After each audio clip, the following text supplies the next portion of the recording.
where I find very uncomfortable, and you see it as well in this conversation about Israel and Gaza, is the kind of dehumanization of people that don't do what you want them to do. You know, so the good on the left, and I would describe myself politically as left of centre. Like, I will vote Labour. I will. Do you know what I mean? But I've always worked in organisations that are right of centre, and I really cherish being in spaces that my opinion is maybe not the norm. Do you know what I mean? 100%. And that's the beauty of it. And it's like, I always have this thing. It's like, well, in a kind of, in my dream easy world, I'd just go off and write for The Guardian and have an easy life and la la la. But that isn't, The Guardian doesn't need me. The people reading The Guardian don't need me, you know. And this idea as well that only people on the left are allowed content about mental health is nuts. It's actually it's unwell in itself. So, like, what makes you think that the 2 million people reading the Mail online don't include alcoholics who want to get better? Don't include people with eating disorders who want to get better, or people you know, like, humans are humans, you know. And if we kind of vilify and dehumanize and say, you're bad, I'm right, or this is, you know, and you don't come together, we're never going to get better. But don't you think that this is deliberate, that we divide in this way? I mean, a big part of the sign of our time is how the truth is sunk into division. Yeah. Right? It's like, you know, first of all, let's just make sure that you stay far away from half of the truth, right? By making you rightist or leftist. And so accordingly, you don't listen to the other side at all. And even social media algorithms will do that, promote that, right? Or, you know, you read The Guardian or you read the Mail. And so accordingly, if you're a reader of the Mail, you don't get any access to, because they're wrong. They're the opposite, right? And somehow that's just covers up half of the truth already. Yeah, right? Because also, like, I have always read The Guardian and the Mail. Like, I have always, you know, so my father is a sort of, you know, this is the other thing. My father is a Jewish man who drinks his coffee out of a medical aid for Palestinians mug, you know, and always had since I was a child, you know. We are all many different things at once. And this is, I mean, what we were talking about, the shadow, you know, it's also, for me, it's like, I just think that I don't have a problem with like people disagreeing with me or not liking the choices I make. You know, what I do have a problem with is the sort of disagreeing with it in a kind of nasty, you know, in a way that is quite sort of dismisses you entirely as a human being. So I don't have a problem with people who are like, I really love your writing, but I won't be reading you in the Mail. That's fine. You know, exactly. That's fine. Like, exactly. There are 2 million others. Yeah, and like, good. Like, I'm assuming if you don't not reading me in the Mail, you weren't reading me in the Telegraph either, because let me tell you, babes, that was pretty right wing. Do you know what I mean? You know what? Let me introduce you to everyone. We're not going to edit any of this, to be honest. Guys, you just don't understand. I met my guest today, Bryony Gordon, as we were entering the podcast studio. And oh my God, we've covered so much already. Some of it's not been on record. We just started talking. That you guys missed. So you know what? The crew was scrambling to just get it on camera. So you caught some of it. We'll catch the rest of it back. So Bryony is a prolific author and a prolific journalist, 24 years writing a column for The Guardian, now just moved to the Mail. That's the topic, the Daily Mail. That's the topic you guys caught us speaking about a little bit of. And she wrote 8 books. I'm jealous. And she is an avid mental health advocate with her foundation, the Mental Health Mates, which is a community for peer-to-peer support. She spent last night in Edinburgh watching Taylor Swift in the freezing cold of June in Edinburgh. what is wrong with this country? And so we've covered all of that, but let's go back to the truth. So I actually really, really, really, really love that topic. So the idea that we are now really struggling to be heard, some of us, and more interestingly, for many of us to actually accept the fact that what you know might not be true, and that what you assign as good and bad is the reason why you're blinded from half of the truth. So you write about mental health. Yeah. And you write about it so beautifully. Like you're honestly just an open book. You just write about your own experiences. And I once heard you say that this is because it makes people feel better to not feel lonely, to know that others are feeling the same. What's wrong with writing that in the mail? I just never understood that. And what happened? Like, why were you upset? People attacked you on social media. What happened? Oh, so yeah. So I'd been 24 years at the Telegraph, writing about, in the last 10 years or so, writing about mental health. And I decided it was time for a change. And the Mail asked if I would... They were really interested in me doing a mental health column for them, and I said yes because I like to stay fresh and new challenges, also because it's the biggest newspaper in Britain, and I was like, damn right, I'm gonna write about mental health for this massive organisation. A lot of people were upset when I announced it on Saturday on my Instagram. Because the Mail is considered a right-wing newspaper.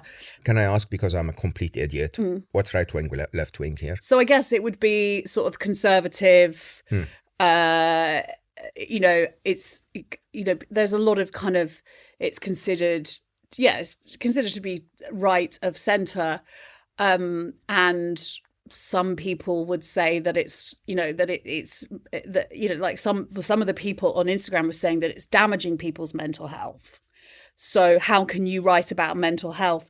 I personally, my view is that all I'm interested in, like, I don't owe an explanation to strangers on the internet about why I've decided to 100%. move things. But if I'm going to give one, the only thing I really owe is myself the opportunity to talk about these important subjects to a massive audience of people who deserve to hear it as well. I don't have this notion that only the people on the left should be reading about mental health, like that only people who read The Guardian should get to read about getting sober or recovering from eating disorders. There is a whole world. I'm not really interested in left or right.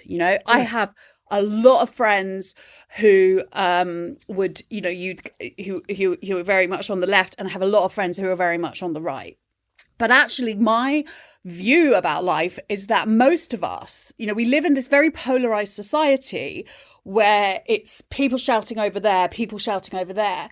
But actually, my belief is that the majority of us are somewhere in the middle. Yeah. And we move slightly between those two, slightly to the left, slightly to the right. And that's okay, And I sort of feel like I perhaps represent those people, and I want those people to be represented, because we're not. We're not. And I think it's really important. That's so interesting. Yeah. Yeah. And I think it's really important to acknowledge that stuff that isn't perhaps as loud, because you're just the kind of everydays walking around, getting on with your life. So for me, I guess it wasn't actually, initially being told by some people that they consider you immoral to work for an organisation. But actually, again, there's this thing, Mo, isn't it? A negative bias. So you always concentrate more on the negative comments. Correct. So you read the negative ones. Exactly. But actually, there were far more positive ones, which is great. And also, actually, this morning I was thinking about this. I'm okay. In fact, I feel like this is exactly as it's supposed to be. I am supposed to be. I'm supposed to experience. To me, people telling me that they don't like what I've done is a beautiful opportunity for my soul to grow. because Wow. I have spent so Yes. much of my life, Mo, trying to be good and trying to be liked. Exactly. And trying Accepted. to be accepted. And you know, the older I get and the more sober I get, the more I realize that that is not what, you know, life is not about being good. You know, it's about doing good often. You know, that's really important. But we all have bits of us that are dark.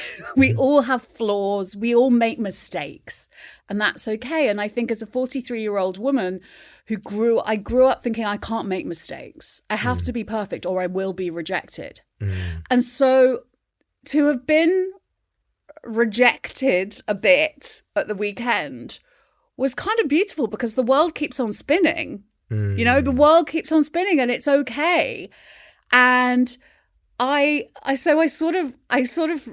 so funny how when you kind of sit and do the work on things, you go, actually, that's okay. And actually, it's okay that people don't want to, you know, people disagree with me. It's okay that people criticize me. It's okay that people don't like me. So first of all, I don't want to skip what you just said. You don't have to be good. You have to do good. I want to come back to this. This is so it's the first time I hear it this way, so I want to reflect on it, and I think it's important.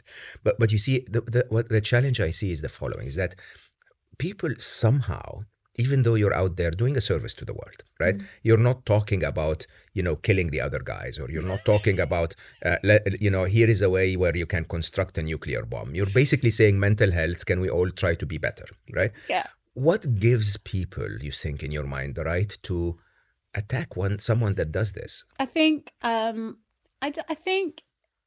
think it's important that people do have the right to express themselves like that. Like, I wouldn't want to live in a world where they don't. But I think what I have learned personally is that I can only speak for myself, right? So if I feel cross with someone and something they've done and it doesn't, and I think, how could they do that? I have to stop and go, why has that bothered me so much? Correct. It's within me, not within them. Yeah. Yeah. So I think, you know, I don't know. I mean, I do definitely think, I did wake up this morning and think, actually, I'm okay. I know that what I'm doing is a good thing. I know that every day I get up and I'm either writing about stuff that matters, or I am working on Mental Health Mates, you know, the peer support organisation that really matters to me.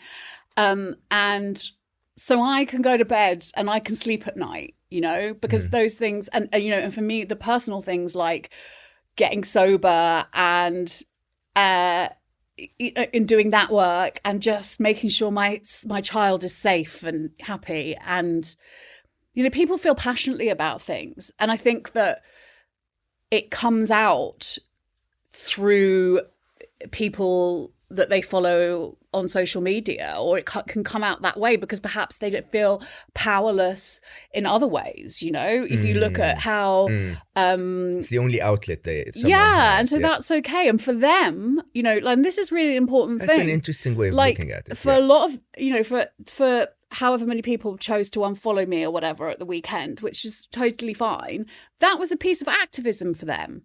And that's okay. And that's cool. And that's good. And, you know, in my head, I like to think, well, that's important. People feel passionately and they want to do things. I love that you said that so much. That's such a beautiful way of looking at it. I recall so I have a brain defect in general. I don't give a shit what anyone thinks of me. Oh God, I wish I could have your brain. No, it's part of being a little bit on the spectrum. So in reality, as a very young child, I never really managed to understand the social cues when someone was upset. Like a very, very young child. I'd started to become apparently normal around age 7 or so. And, you know, and I find it funny when I say the word normal, because believe it or not, to me, I'm normal. I'm very normal. Well, right? Everyone is normal to themselves. Right? And the thing is this. The thing is that I honestly don't give a shit, right? but you know, and I get the weirdest comments. I mean, I have to admit, I'm flooded with love. I'm so grateful for it. You know, so many people send me nice messages and thank you notes and so on, and comments are mostly nice. But you know, sometimes you get that weird comment like, "You're an idiot," and "How did you say this? Where did you get that from?" And I don't recall the exact topic, but one time I had a guy that basically thrashed me. I don't remember why, honestly.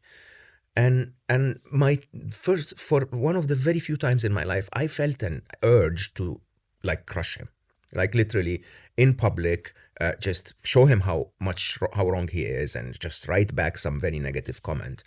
And somehow I decided I'll double click on his profile first, right?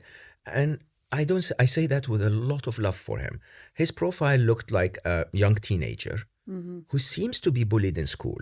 Okay, you know, you can somehow see it in the eyes of someone that they're so overwhelmed by evil people somehow, and that this was his outlet to somehow bully someone. Okay, and for some reason I felt it was a privilege to me to be bullied by him, and I wrote back the nicest comment, you know, trying to do the opposite of what my immediate urge was. You know, something like, you know, I started to pick out the good parts of his message, not the bad parts, and comment on them and say something like, "Yeah, this is so interesting that you pointed this out. This is correct. That is correct." But the other bits, I'm not really sure. So I'll take time to think about them. That's all I wrote. And he wrote me back a DM that was so beautiful. Like something that basically meant you're the only one that saw me, okay? And I was gearing up for you to write a negative comment so that I bash you back. And, you know, and it's quite shocking that you actually wasn't rude to me. And somehow this left me with the idea that people are not necessarily evil. They're just so passionately immersed in something. And when you contradict that, they get angry. Yeah. I think that's right. And I think also, you know, that thing of engaging with, you know, there's some people you just can't engage with, you know. But when people do write considered, you know, there were a few people that wrote me considered DMs at the weekend, and I wrote considered replies. And we, you know, and you come to and I think that's really important. But I also do feel my head is such that, like, to be honest, what people say to me on the internet is never as bad to what my own brain will say to me. So I have to be that's a big statement. So I have to I have to be quite careful and considered. And what I can't do is get into debates below the line, because it just takes my head up. It just is not focusing on the negative for me, even though naturally we all do it, but it's something I have to really work at and disengaging from, because it just sucks me down, right? Can I ask you why? Honestly, I mean, it's so eye-opening for me. I have so many people I love in my life. The best people, the kindest, the funniest, the most charming, normally always tell themselves very bad things about themselves. Yeah. I don't know. It's just the way it is. I've had, you know, there's a very critical voice in my head. I call him Jareth the Goblin King after David Bowie character in that film Labyrinth. So I've had OCD, obsessive compulsive disorder, since I was about 11, and a lot of people consider obsessive compulsive disorder to be you know, it's about cleanliness and organization, and it can be about those things, but it is also, you know, I would describe it as like a bully in your head saying you're a bad person, you're a bad person, you're evil. And you spend a lot of your time trying to prove to that bully in your head that you're not, and to make sure you're not. And so for me, I have spent my life fearing that I'm the worst person in the world. So actually, in a way, to have some people tell me that I am bad has been quite a kind of beautiful, liberating thing. But so you tell, what is his name again? Jareth the Goblin King. You go like, Jareth, did you see? They're not thinking that I'm as bad as you think. Yeah. But when people go, I'm like, and Jareth goes, no, look, they do hate you. Look, it's true. Jareth will pick up on any evidence, right? Yeah. And he will take it and he will go, stop, you're an idiot. Stop right there, you dickhead. Don't go forward. And so I have to be really careful not to feed Jareth, right? So for example, at the weekend, what I did was there were so many beautiful, lovely messages people sent me that I had this concerted effort. I was on the train, so I was stuck in this enclosed space for 5 hours on the train back from Edinburgh, having taken my daughter to see Taylor Swift, and she was sitting there rewatching the videos she'd filmed on on the phone, and I carefully took my time to reply to each message of love, because it felt to me like expanding the love as opposed to expanding the dislike. I won't say hate, but it sounded like, it felt like expanding the positivity rather than expanding the negativity. And that was a really important thing to me, because actually the thing I focus on will become the reality in my mind. The beast that you feed, basically. The truth. Yeah. And so if I spend my day answering back to every person criticizing my choices and my decisions and me as a human, I will spend my whole day doing that. That will become my reality. If I spend my day going, thank you, this means a lot. Thank you for sending me this comment. It's really cheered me up. From people who have said, then that becomes my reality. And that's what I've given a bit of time to. So I have to be really careful about how I,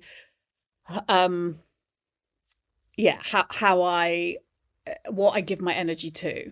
So I find it really interesting when you describe your, the OCD side of you, that this perhaps is the reason why the people that are, that basically criticize themselves become amazing people. I mean, there is an interesting benefit to it, isn't it? Yeah. So I think a lot of my career has been me trying to prove Jareth the Goblin King wrong. Yeah. I do think that. I think a lot of the... when I first wrote about OCD, it was kind of 10 years ago.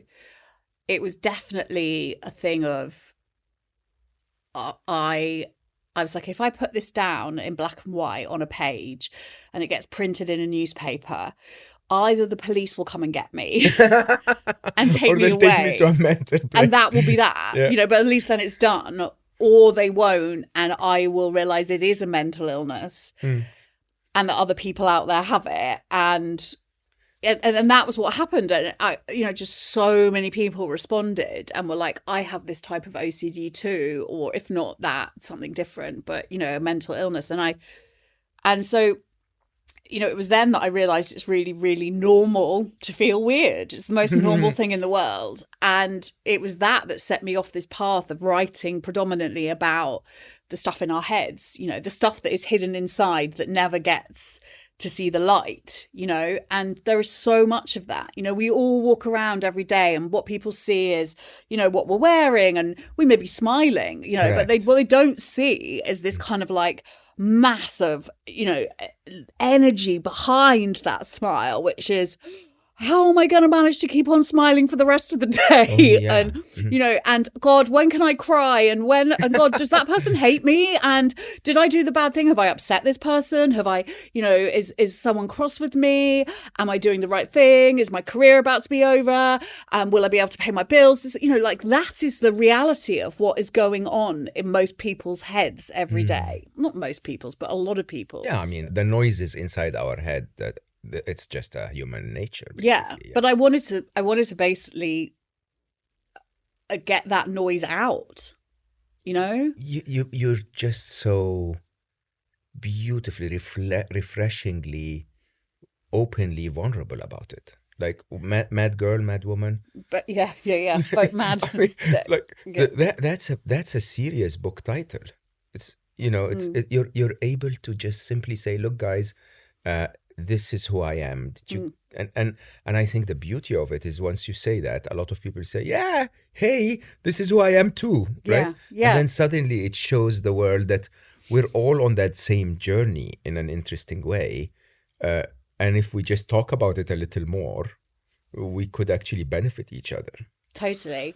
I think also, though, when you speak about this stuff publicly, people do, so you get that element of Me Too, but that I think people do think that you're stronger than you are, if that makes sense. Oh, that's so beautiful. Yeah. You know, like they think, oh, because she's saying this out loud and she's coming as, I have to remind myself when I'm in my own head going, everyone hates me and I'm the worst person in the world. That like... I actually think you're one of my favorite people already, so honestly. That's... No, I mean that wholeheartedly, honestly. I think there is so much beautiful purity and good intention in you. It's so beautiful. Thank you. You're gonna make me cry. I mean, I think also, here's what I think, Mo. Fundamentally, 98%, 99%, most humans are doing their best. Even the ones we think are doing their worst are in their heads doing that because they think it's the best thing. I think 100% of humans are, yeah. And I don't think we advance as a species by thinking the worst of everybody. I think that the only way we become, the only way we work towards that, ultimate goal of world peace, which is by accepting each other's vulnerabilities. And I just, for me, my only goal, this is really, when I think about it and what I do and what I want to do and what interests me when I wake up in the morning, it's that I hate the idea of anyone feeling the way I have felt. Yeah, I hate the way of my daughter one day feeling that and not being able to get any help, and feeling totally alone and isolated. Sorry. And I'm not going to apologise because I shouldn't, but I write about, this is what I do. I write about the stuff that makes me feel bad about myself in the hope that it will make other people feel good about themselves. And that's it. That's it. And then in doing that, it makes me feel better about myself. I mean, it is not selfish. It's not selfless. There's an aim here, which is to meet other people who are like me, because I thought I was alone. And so in writing Mad Girl, in writing Mad Woman, what these books do and what all my articles do is they're just like, listen, I've gone through this thing, or I've thought this thing. Has anyone else? Because they must have done, because a brain is a brain is a brain. We're all much more similar than we think we are. So if you have thought this or you have experienced this, why don't you come and hang out around this book or this article and we can feel like this together, as opposed to alone. And that's really the only thing I've ever wanted to do with this mental health work. Can I ask you a question? Yeah. How many people do you think you've reached so far? I don't know. Millions? I don't know. I mean, I don't know. I know that like a lot of books, have been, and I meet a lot of people, and 24 years of a mental health column, or 10 years of a mental health column. Yeah. Yeah. How many people do you think read it? I mean, probably it's hard. It's very hard for me to kind of put a number on it, but yeah, I guess millions. I don't know. I guess. Can anyone do any better in the world? Like, how can you not see that? I don't know. How can you not see how incredible you are? Thank you. No, seriously. I think this is shocking to me. Well, I think it is. But it's the human condition, Mo. It's like what all of us are trying. A lot of people are trying to do is they just want to feel good. But you're amazing. But, so, like, I mean, what? So to me, it's just. I'm really sorry. I don't mean this for this to. I'm actually curious. Yeah. Right. how can someone like you, who's every week helped at least one human, Yeah. but likely tens of thousands of humans with your writing, okay? How can Gareth miss that bit Well, or hide that bit? because he focuses on the people that tell me I'm awful. Because there's quite a lot of people that do what that. an asshole. I know. Like F him. But like, this is what, listen, all I can say is this is how my brain works. And I suspect. And a lot of people as well. I know a lot of amazing people who are stuck in that place. Yeah. And I think it's like, you know, I have days where I'm like, God damn, I am amazing. Do you know what I mean? But like, of course I do. Today, you know, that is going in and out for various reasons. And listen, I'm a human, you know, I also don't owe it to people, I think, to be, you know, I've realized this thing when you write about mental health, you have this notion that you have to show that you're well and you're good the whole time because you don't want to like let people down. And actually it's like, no, I'm just a human and I still find shit like this really difficult and that's okay. You know, I still find it hard when 500 people tell me I'm immoral. You know, or I see my Instagram goes 1,000 people unfollowed you on Saturday or whatever. Do you know what I mean? Like, yeah, I'm a human. I remember vividly when I was publishing Unstressable. The week before Unstressable was the most stressful week of my life. Really? My entire life. Hands down, my mother was dying. I'm so sorry. And she was dying in pain, and it took me a lot of effort to try and convince the doctors to please put her, you know, in an induced coma. And it was just killing me because my mom is the most beautiful, independent, like she was a force of nature, that woman. Like unbelievably, remarkable in every possible way.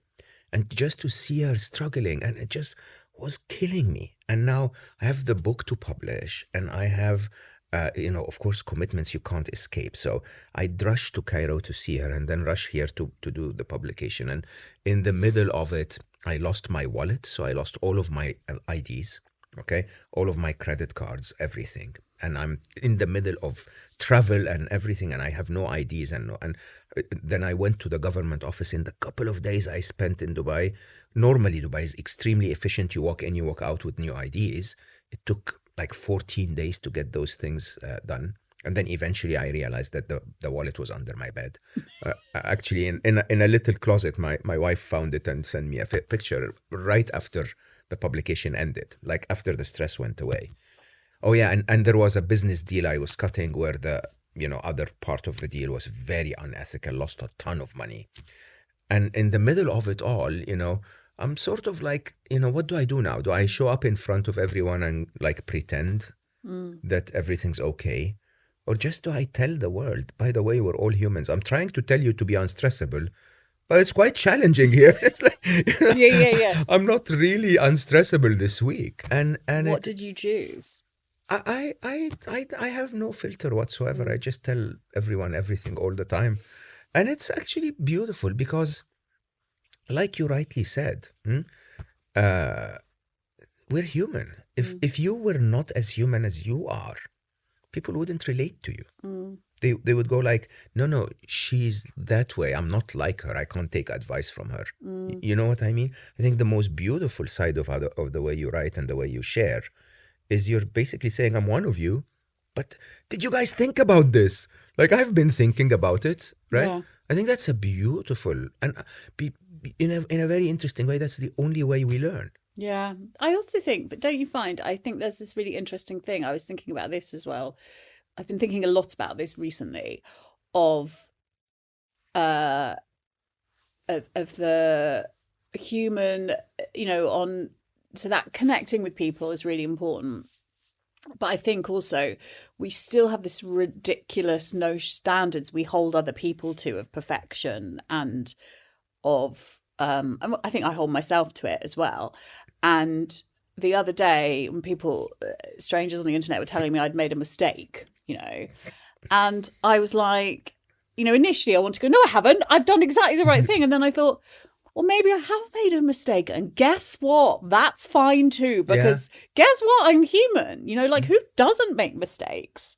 I don't think this has been a mistake, but if it is, it's like every day I get up and I make mistakes, and we don't like torture people for it, But it's funny, the definition of a mistake, really. I mean, what is a mistake? Because to someone, a mistake is a success. A success. Yeah.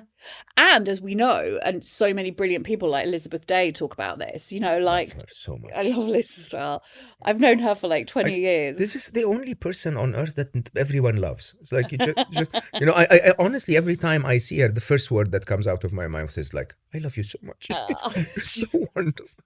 She's so wonderful. She is so wonderful. But that whole thing of like, well, failure is, but there is no real such thing as failure, because it's like, it all leads us to where it's going to lead us. It's all, there's only what you take from it. You just said something that, that really is the core. Everyone's trying their best. And believe it or not, anytime I meet anyone, that's the only way I form an opinion about them.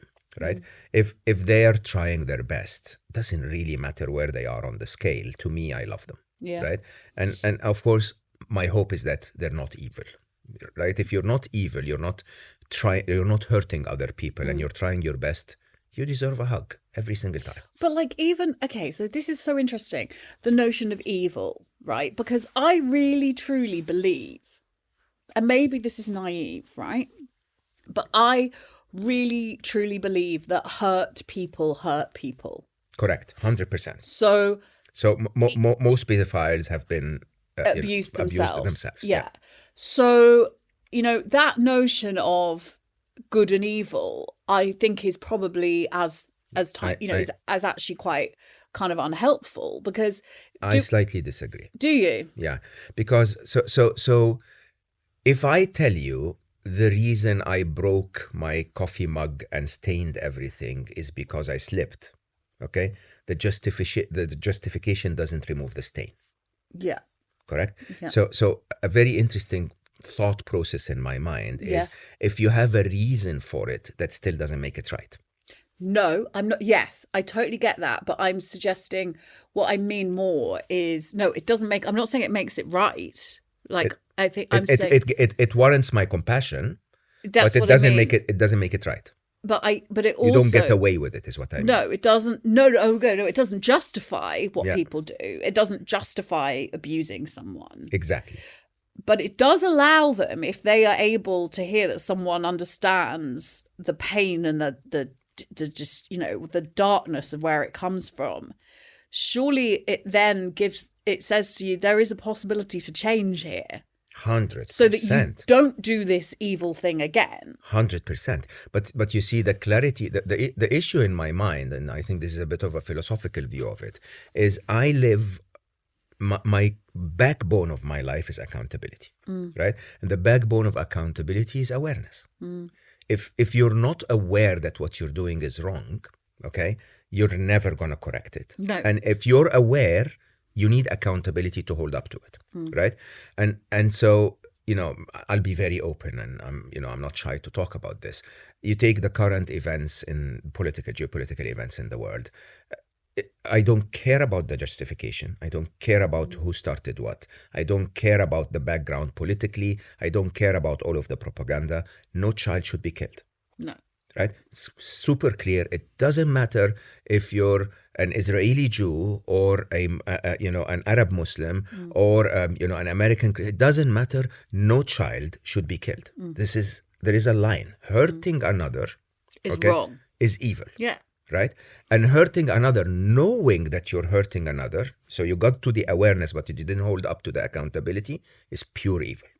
Right? Now, when you see it that way, it puts a lot of things right in the world. Okay? So you still have my compassion. I'm willing to go and sit and discuss and, understand where it's coming from, and understand that your pain might be triggering some of it. Your greed might be triggering other parts of it. That doesn't make it right. Okay? And I think where I'm stuck in the world we're living in today is that we are, probably because of very clever media maneuvers, stuck in the detail and not in the big picture. Yeah. Okay? Yeah. And you can see that on every topic. Like, we're stuck in the details of why is there an economic struggle around the world post-COVID, and we're discussing all of the government printing and all of this and all of that, and you know what the Fed is trying to do, but they're not succeeding. Crap. Okay? The reality is government policies is leading people to suffering. Yeah. Right? Someone has to become aware of this. Someone has to hold up to it and say, okay, we need to stop doing this. We're hurting the community. Right? And I really, really struggle with that, because in my mind, I am built around accountability. I'm built around, if I'm causing pain to anyone, I'll stop immediately, even if I think what I'm doing is right. So I slightly disagree. I don't think it's justified. The line. Oh yeah, no, I don't think it's justifiable at all. I totally agree with that. I guess what I feel is that we're more able to get to solutions if there is compassion. I agree. And so where I worry is the sort of, I guess again it goes back to dehumanization, doesn't it? Correct. Because when you're dehumanizing someone, it makes it very possible to drop bombs on them, which is unacceptable. Absolutely unacceptable. By the way, it doesn't matter. I mean, if a person on the other side of the fence comes to me and says, I feel so hurt, I want to go kill them, I'll say no. No, well, of course not. I mean, don't do this. Yeah. Of course. This isn't, we know. Yeah. But perhaps that's why we're not in charge of but this is these big countries. This is the big question, because we said 99% or most people will try to do their best. Okay. Even serial killers, believe it or not. No, I know. There's some weird... They are trying it's to do do some the best. very weird justification. They're telling themselves they're doing the right thing and they're trying their best to optimize it. Yeah. Okay? But somehow society needs to take a stop and say... This is wrong. Don't do this. Yeah. Right? And if you take that... I mean, we went from a very deep, dark place. But if you take that and think about people who put negative, rude comments online... You're hurting someone. Why are you doing this? Like, why have we become so... But I think it's what's very interesting, Mo, is... So we have the people that we can clearly see are hurting people, right? So we can see clearly that a serial killer is literally hurting people. We can see clearly that Benjamin Netanyahu is hurting people, right? Is killing people, right? We can see that. It's when we start holding people accountable online, I suppose, in these spaces, who are not we say to people, you are directly responsible. Your silence is violence, you know, because you're not talking about this stuff. Or, you know, I mean, I suppose it was very clear in COVID, you know, if you go outside more than once a day, you know, you could be held responsible for someone dying, you know. And I think that on a mental health level is quite dangerous. Very dangerous. Because actually we have no idea what's going on in someone's head. You know, I have no idea why. So, you know, it's not actually any of my business why someone is choosing not to post about the situation in Gaza or Israel. It's not my business. You know, I may not like it, but it's not my business. And it's not my business to vilify them. Definitely not. Yeah. So that's where that's where I worry about the sort of wider impact, because what it does is people that might actually agree with you, and they might be sitting at home going, God, this is awful. And for all you know, they're donating £50 a month to medical aid for Palestinians. I am at the receiving end of that big time. Yeah. Okay. Yeah. So I believe it or not, in the last, you know, since October, the biggest criticism and attack I get is, why are you not actively screaming about what's happening in Gaza? And it's quite interesting, because I'm a very different person with a very different configuration, with a very different set of contacts. People are not aware of this. Okay, I'm not just another influencer on Instagram where my superpower is to shake my bum and hold a scarf or something, right? I have very different superpowers, and they are not public at all. Well, there we go. Right? And these are, because I am not an influencer on Instagram, I am in much deeper conversations in many, many different places where I'm heard very differently by very different people than just someone who will click like on my post, right? But that idea of, so at the beginning, believe it or not, I used to get really drained by the idea of, can you please let me do what I know what to do very well? Right? What I know is best for me. Yeah, and I'm one, like there might be a million people that can do the bit that you want, which is to post online, but none of them is like me. None of them is capable of doing what I'm doing, right? But it goes back to that very interesting thing about humanity where, you may know nothing about physics whatsoever, but someone says something about physics and you go like, someone who has a PhD in physics, and you just go like, I don't like what you're saying. Like, who gave you the right to even speak up? Like, seriously, shut up. Focus on what you're good at instead of criticizing others for what you're not good at. I do think, I do think that there would actually, the best activism is not focusing on things people are doing that you don't like. It's focusing on the people who are doing things you do like and giving that attention. Oh my God, this is gold. There's a support saying. Them, yeah. So I'm an alcoholic in recovery. I haven't had a drink for 7 years.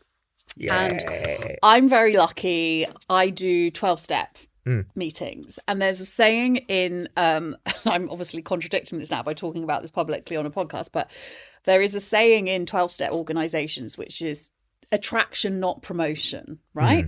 So when we get sober, we don't go around saying to people, you need to stop drinking because my way is the best way. Because guess what? People shut the fuck down. Exactly. Yeah. And they go, and they may want to stop drinking, but they think, get away. You won't teach. I don't want to be like her. I'm not 7 years old anymore, right? So you don't go around to newcomers and go, well, of course you do. What you do is you live by the values that you believe. 100%. Right? And then people, and you go, and so people might look at you and go, God, Bryony, you're looking really well today. You seem really happy. Why is that? What is it? And you go, oh, well, I think it's probably because I gave up drinking 7 years ago.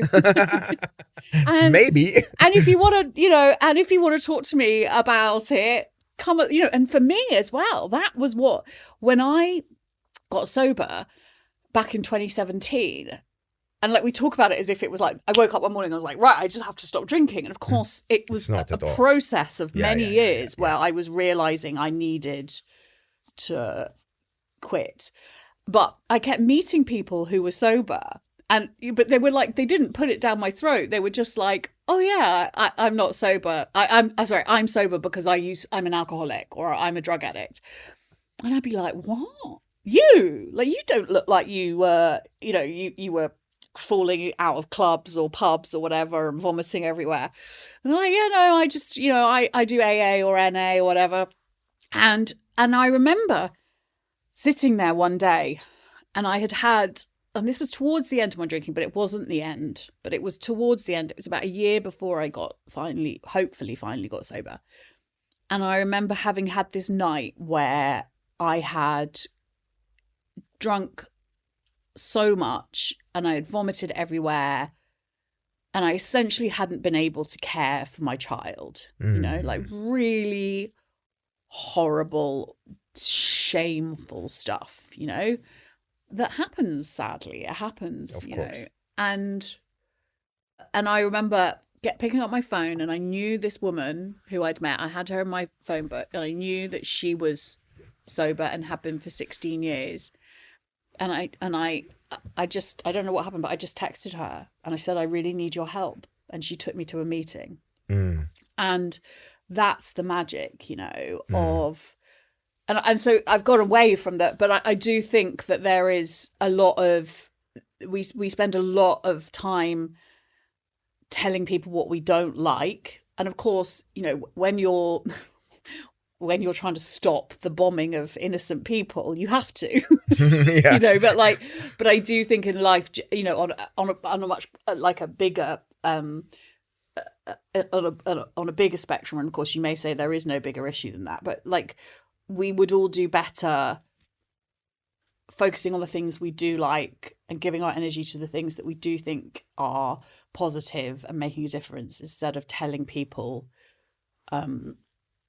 who are doing things we don't like that they're doing things that they're doing. Because I don't think when someone comes up and says to you, I don't like what you're doing, I think you're a bad person for doing this, it doesn't tend to make anyone feel better. Like, we know shame doesn't work in making people feel better. You know what your superpower is? What? You have this very incredible ability to be like me, to show the part of you that's like me. Have you ever thought about that? So you have this. I mean, I know you for an hour now, okay, but it's just keeps hitting me every time you speak that your superpower is that you're able to say to take the part of you that mirrors me and anyone else basically, and you're just showing it. Do you remember? I don't know if it was caught on camera, but do you remember when you said, "My dad is a Jew that drinks his coffee out of a medical aid for Palestinians medical aid for Palestinians mug"? That is an incredible image of we're all the same. We're all one. Yeah. Yeah. And you could tell me, my dad is a Jewish who's a successful financier, for example. So you sort of like align with the image of what a typical successful Jewish person would be, for example. But then you manage to find the bit of him that relates to others. I do think my dad actually is probably the person who has always, like, he has always, I don't think he would say that this is what he's set out to do, but through watching him, he's very entrenched in his community. He's very passionate, very left-wing, but doesn't reject people who think differently. I've always watched him engage in conversations with people completely different to him, and I've always really admired that about him. And so I think that when you so I do like to see the humanity in people and the scope of people, you know, and the kind of like the multitudes in people, as opposed to boiling them down to one thing and dismissing them for it. I love the way you see the messiness of life. It's like the multitudes, the messiness, because it is messy. It really is beautifully messy, though. It really is. That's where the magic is. That's the wildness of the cosmos, isn't it? It's like all of the mess balances out the world. You know, it goes back to what we were talking about, I don't know, before we were on camera, but the shadow side, the dark side, the light side of us, you know. And so much of my battle is, you know, for a lot of my life, I've tried to get rid of the dark side of me. I've tried to reject it and go, no, I can't do that. That's bad, you know. And actually, a lot of my work, personal work recently, has been to go, well, is it, you know, like, none of us are good or bad. Yeah. You know, we don't live in the Marvel universe, more's the pity. Do you know what I mean? Yeah. We don't have Avengers and, you know, we're all a bit of everything. What is an example of a shadow side, do you think? I think the shadow side is the sort of the dark stuff that we don't think is acceptable, you know. So like the mental illness, like Jareth, you know, like the negative voices in our heads. And so for me, that work has been about accepting that actually Jareth, or that negative voice in my head, actually came as a child as a way to try and protect me. Do you know what I mean? It's like lots of these things are kind of, they're adaptations you make as a child to keep yourself safe, that sort of don't serve you so well when you're an adult, you know? But just seeing that is like, you know, even Jareth in his own weird, twisted way wants the best for me. You know what is so interesting? So most people don't know about this about me, but I'm a very, very, very good portrait artist. So I draw with charcoal and graphite, hyper realistic. You wouldn't even be able to tell that it's a drawing. And the thing is that we draw with the shadow, we don't draw with the light, right? And it's so interesting when you actually understand. If you look at any human, anything really human or landscape or whatever, a good artist will see it for exactly what it is. You'll just see, you wouldn't see a line that, surrounds this cup here. Okay, there is no line here. There's just a gradient of shadows. Okay, and a spotlight where the highest light is, and then it all just fades away in shadows. And it's so interesting because it's the shadows that define the shape of this thing. To allow you to see. That you see, right? Without it, it's just a blurb of light. It's like a spotlight. And it is interesting that we call them shadows in humans, but in real life, they're not at all. They are part of the scene. It's part of the experience, if you want. And, when I asked you for examples of shadows, you said mental illness. And I'm like, I actually don't like the word illness at all. It's like, why is it mental illness? Like, why is ADHD a disorder? Why is it a disorder? I don't understand that. ADH, okay, attention deficit, okay? Attention deficit is actually a superpower, right? It's the ability to become creative and visit a million topics at the same time, which people who are OCD, on the other hand, are not able to do. They focus on one deeply. But is that a disorder? In a very interesting way, the extremes of anything are a bit of a disorder. But those who have attention deficit or hyper attention or, obsessive attention, if you want, each of those has a bit of a superpower to it if it's used properly. And yet we call them shadows. And I've been thinking deeply, I spoke about this a few times in the last few weeks, that perhaps this is just pharma trying to tell us there is something wrong, or the Industrial Revolution trying to tell us that you don't fit in, right? But there was a place in the ancient societies for each of those. I also totally think that increasingly I'm of the opinion that these illnesses are actually the cure in themselves. Correct. They're your brain telling you that something is not right about the way you are living your life. Now, it doesn't have to be an obvious thing like you are being abused, or it's, so often the dysfunction in our lives, unfortunately, only becomes obvious once we are able to kind of, a long time after we're able to get well. But and we normalize a lot of dysfunction, but because that's in itself a kind of coping mechanism. But if I saw this definitely during the pandemic, whereby as someone who's had a lot of depressive episodes in my life, and I definitely fell into a depression during the pandemic. What was unusual about it was the first time that I'd looked around and thought everyone else is depressed as well. And of course it was absolutely appropriate. It was totally appropriate because we were all cut off from each other. Our lives had stopped. People were suffering from proper clinical depression, And especially in this country, by the way. Yeah. And you wouldn't, because we were sort of locked in. And because it was such a very tight lock-in. Yeah. I mean, there are other countries in the world that were worse, but, I've experienced a bit of the UK in the pandemic as well. So it was just so, controlling. Very controlling. Yeah. And I think that, but that was the first time I suddenly I thought, oh, hang on, what if mental illnesses are not actually just our brains misfiring? What if they're actually our brains behaving exactly as they should do? That is profound. Absolutely true, by the way. It is basically part of the machine is to say, hey, by the way, there's something that needs your attention.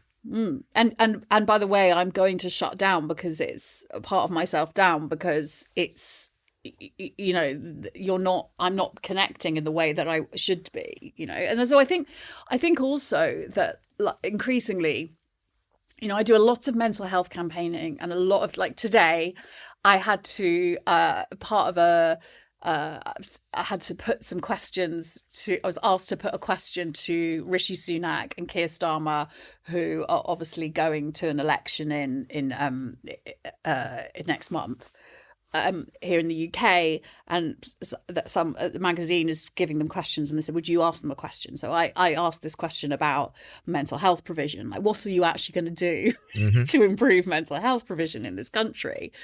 Are you going to walk the walk, or are you going to talk the talk? You know, because there's often, but I was thinking about it, and I was thinking, in a way, it doesn't matter how much money the next prime minister promises in their manifesto to give to mental health services, because it's not the problem. The problem is the system itself and the way we live our lives. Correct.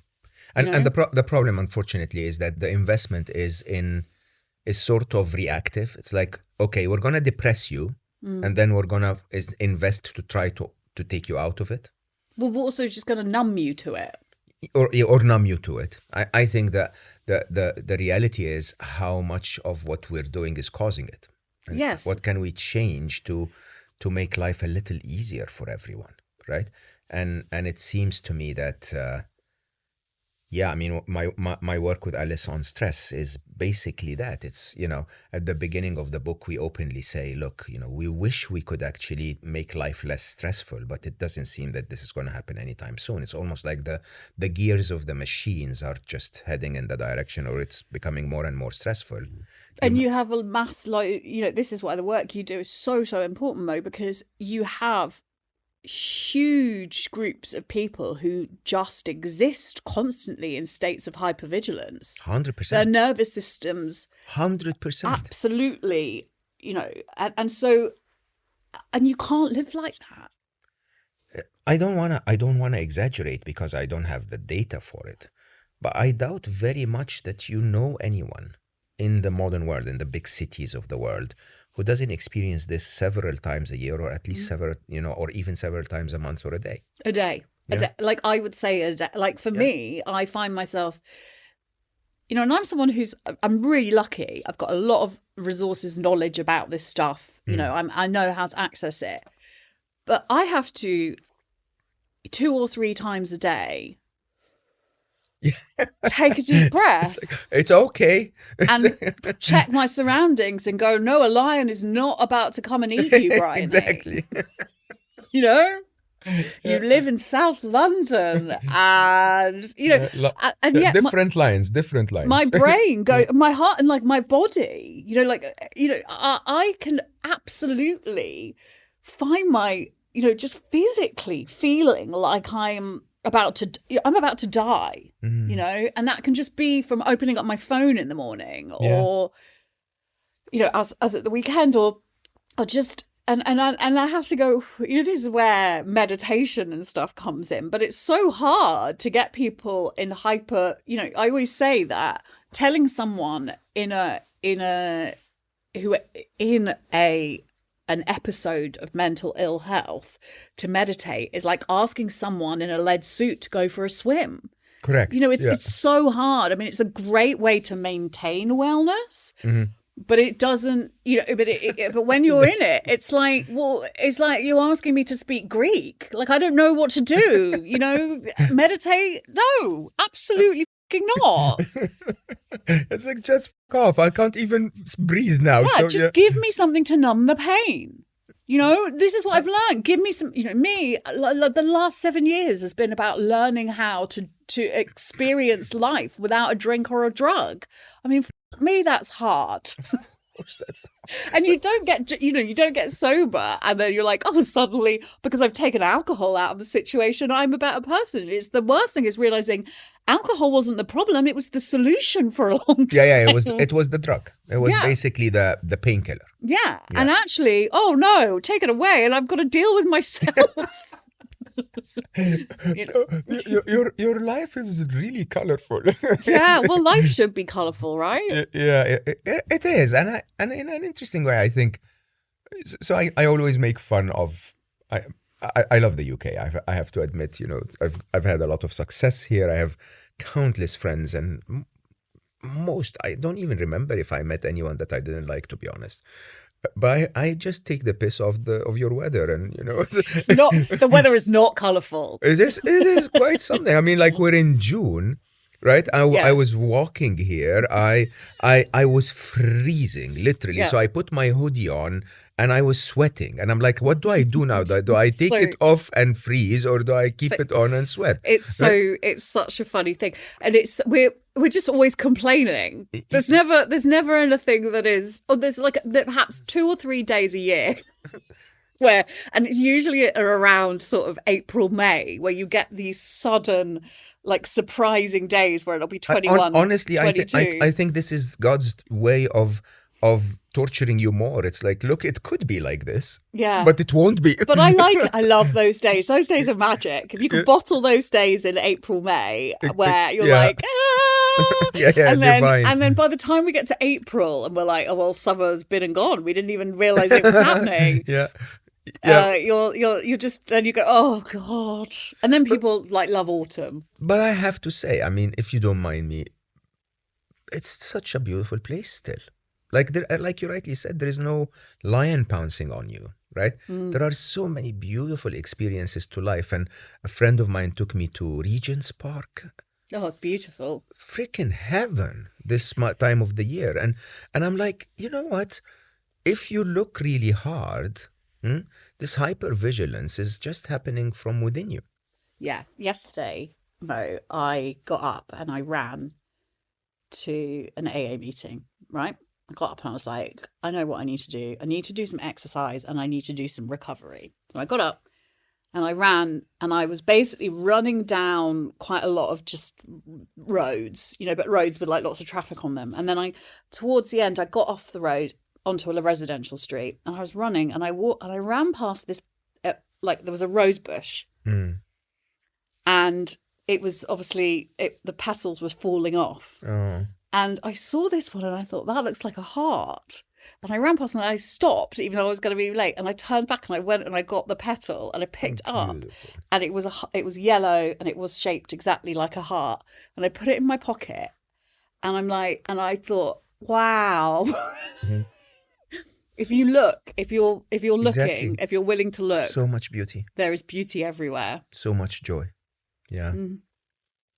I have to ask you a question because I'm a very jealous person of what you're doing. How do you write a column once a week? Oh, How do you get all of that out of you? well, I the deadline has to be right there in front of me. Oh, so, is it? Yeah. I don't know. I've been doing it for so long that I don't really know how it happens. I love writing. I think I love writing, and then I'm doing it, I hate it. And then when I finish it, I go, phew. I don't know. It's a way I enjoy sort of putting my brain out. It's like it's a kind of a way of processing the kind of madness in my head quite often.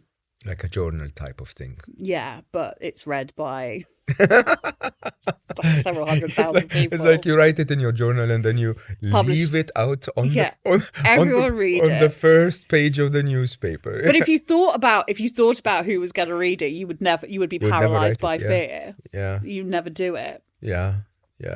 Can I close by that incredibly beautiful thing you said at the beginning? You said you have to do good, you don't have to be good. What do you mean by that? I guess that, like, weirdly, I think that as long as you're at your actions every day, like, I can feel bad, I can feel terrible, but if I consistently every day do something good that I might not want to do. So, and that can be like getting out of bed. It can be going to the gym. It can be going to CrossFit, which I love. Do you know what I mean? But I don't ever want to do it, But the more that you do those things which are perceived to be good, in the long run, the better you will feel. Do you know what I mean? But you don't have to be good. What I mean by you don't have to be good is that you don't have to feel great. You don't have to be this shining beacon of, sorry for swearing, of like perfection. You don't have to be like thinking oh, isn't the world amazing? And and isn't everyone lovely? I don't know what I'm singing, but if you even when you're feeling absolutely terrible, if you just force yourself to get up and consistently do those good things for yourself, and it doesn't have to be saving the world, it doesn't have to be, but just getting up and forcing yourself to go for a walk, or forcing yourself to go for a run, or or picking up the phone and calling someone and connecting with someone. If you consistently can try and force yourself to do those, you will always come back to a place of goodness and positivity, I think. I think this is pure wisdom, to be honest. This is the height of that accountability I was talking to you about. It's the idea of, look, in a very interesting way, it's not just that the world is sometimes tough. It's that you're not doing anything about it that makes it worse. That you can just simply do the simplest thing, a walk, like you rightly said. Okay? And it will make you feel better. To stop and breathe will make you feel better. And does it become easier over time, do you think? I don't know if it becomes easier. I certainly think it becomes more habitual. But I struggle, I know, I'm aware. I wake up every morning. So for me, exercise is really important to my mental health. But I wake up every morning and I don't want to do it. I know. Right? I'm like, wait till you're my age. Suddenly. Well, how old are you? No, come on. I don't. Who says that in public? I was super proud of our age. I bet you were the same age. Are you kidding me? That's such a. I need to hug you. Like, you guys need to leave. I'm 14 years older than you. I'm 5. I was having this conversation. Listen to this, and actually, this is so interesting. I was having a conversation with my old hogs, like my really, really dear friends that I know for 43 years, and one of them said, "Guys, what are we doing? My birthday is next month. I'm gonna be 56." And I looked at him. I was like, "You little kid." Right? Because in my mind, I was completely convinced I'm 58. How old are you? So he says, "No, you're not. You're 57. And I felt like I stole the universe. like I basically suddenly told myself, what? So I just got a year. He gave me a year back. You look very, very good for your age. You should have stopped by saying you look very good. You look very good for your age. Your age doesn't make it. Men are lucky. They just they're sort of. So my wonderful Hannah, my wife, has actually made such a difference. Do you think she's 100%? So I'll tell you openly. I mean, I think all of you women are amazing, but some of you are very annoying. Okay, and I had a very good knack for finding most of those that were annoying. So they would show up in my life, and they would count how many quinoas are on my plate, if too little or too much. I hate quinoa, and they would advise me and tell me, eat this and don't eat that. Oh no, did you see? This has 2 grams of sugar in it. I'm like, woman, please shut up, right? Hannah doesn't do any of that, but she eats so healthy, okay? And she appears so happy with it that I just got curious after a while. I was like, how can you live that way, right? And I started to eat like her. I feel incredible. Attraction rather than promotion. There you go. And I feel incredible. Honestly, I actually feel 4 years younger today. I mean, from 57 to 53 is a big deal for us. But the thing is, sugar. I just somehow stopped sugar, and I can tell you, I've never felt better. Wow. But I stopped. I stopped. I basically, if you add all of the sugar I have in a day, it would maybe be 15 grams, 20 grams, most of it from natural sources. And it's just making a massive difference. Everything. I had pains in my joints everywhere. I was traveling. Around a month ago, I was flying from Singapore to Madrid, and I stopped on the way in Dubai. I'm trying to get off my seat for the transit flight. I couldn't get up. To the point of the first time in my life, I thought I'd call a hostess and ask for a wheelchair. And that's a very bad sign. And then I stopped sugar. And now yesterday I walked for 2.5 hours across London, no pains whatsoever, feeling happy. It's just so incredible, which is honestly just what you said. Do something good. Take charge. And remember that you may not want to do it. Like, none of us want to give up sugar. I You know, none love of us my wanna go, cookie in the morning. It was my whole life. but none of us want to, but the thing I think with exercise is, like, I never want to go for a run, but I never regret going for it. That's so true. Yeah. And also what I've learned, and it's interesting, you talking about some women were annoying and they were always measuring your quinoa. Now, what I would say to you is, why did you need those women in your life? Come on, accountability. Yes, but this is the thing, you were attracting them in, you know, and when you've done the work, and so for me, I have to remember that sometimes, for me, I am most comfortable feeling awful. Because that's just what I'm used to, you know, so my brain will wake up in the morning and go, don't do that, Bryony. You just want to stay under the sofa. Yeah. It's easier here. And I'll go, oh yeah, I'm fear.